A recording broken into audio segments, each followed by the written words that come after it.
I arose from my slumber as dawn tenderly kissed my eyelids, gently reminding me that a new day has come. Stalling out of bed, I grab my coat and boots and head to the stables where my noble steed awaits his master's return, or rather his breakfast. I walk along the same beaten pathway, carved out from years of routine. I never stray. Arriving at the stables, I announce my presence, exclaiming, "Rise and shine! The day awaits our misadventures." I prepare the horse's feed and make my way over to his dwelling. "Top of the morning to you, good sir. Might I interest you in our finest hay of the day?"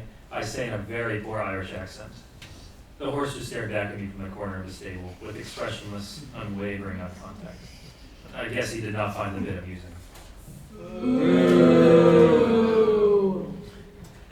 Just as I began to make my exit, I felt the horse's hot, heavy breath trickle down the nape of my neck, sending an unnerving shiver down my spine. Remaining still, I glanced over to my side, engaging my peripheral vision in an attempt to get a read on my situation. The feeling of scratchy hay irritates the side of my face, as I realize that I am laying on the ground of the stable. My head is throbbing, my breathing is shallow, and my heart is racing. I take a deep breath in an effort to collect myself. And once I regained my footing, I made my way over to the gate of the stall. It was then I realized that my horse was gone.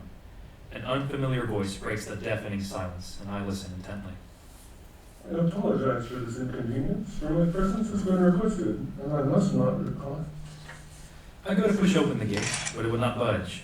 That is when our eyes met. That unrecognizable voice was none other than my missing steed. Once more I attempt to open the gate. No dice. No need for the enthusiasm. You will be without for safekeeping inside my humble abode.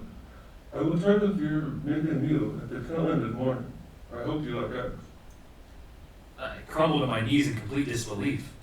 How could this happen? When did he plan this? Why is he doing this?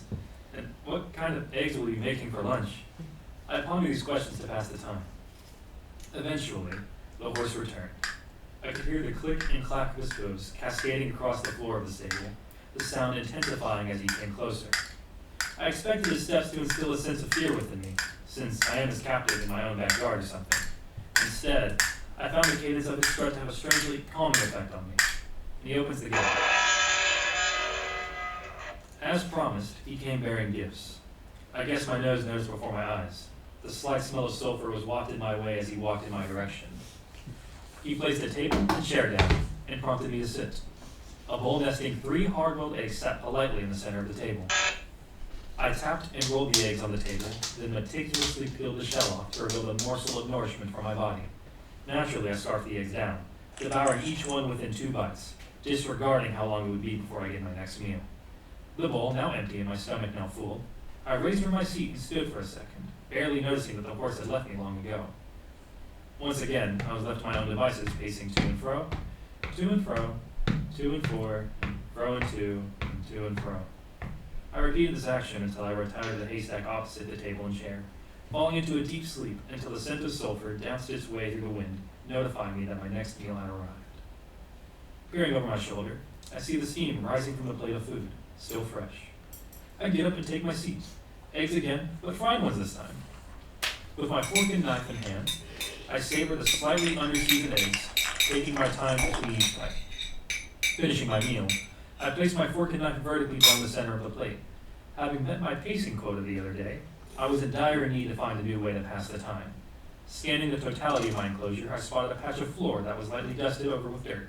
A perfect canvas for drawing. I crouched down and dragged my pointer finger aimlessly across the floor in the hopes that it would be stricken with inspiration. Over time, nothing came to me, and I sat there drawing spirals with my finger, going round and around and around and around and around, till there was no more space to draw my spirals. The haystack beckoned my retreat, and I dozed off into the next day. I woke up. I stood up and stared at the me-size impression I left behind. I looked over at the table. My meal was already there. I approached the table and took my seat. Today's eggs were scrambled. Have you ever related to a plate of eggs? I was entranced by the creases and crevices, the swirls and whirls, and the abstracted shapes of what was once whole and unbroken. It was like looking at my own reflection. I picked up my fork and prodded my plate. I stood up. The palms of my hands caught the underside of the table, and I launched it forward. The scrambled eggs painted the wall, the plate was shattered on the floor, and the table was perpendicular to its previous state. I walked over to the haystack and nestled into my spot.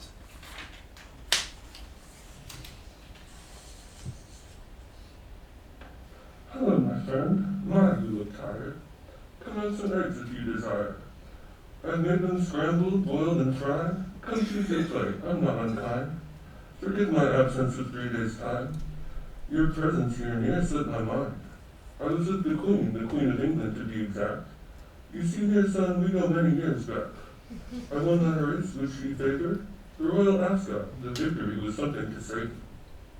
A homing pigeon flew past my stable, an invitation for time in which I was able. The message queried, might you be free for afternoon tea? It has been a while and my jubilee approaches. If you come soon, we can wear matching brooches. See, I was growing weary of this place. I thought this trip would change my face. The trip was quite a delight, but it was time to return, for I did not want you to feel in turn. Thank you for keeping my stable warm, and in turn you will be rewarned. Forgetting this event ever occurs, you will return to your bed.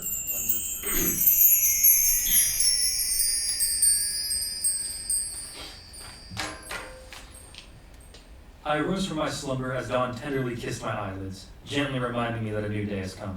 Stumbling out of bed, I grab my coat and boots and head to the stables where my noble steed awaits his master's return, or rather his breakfast.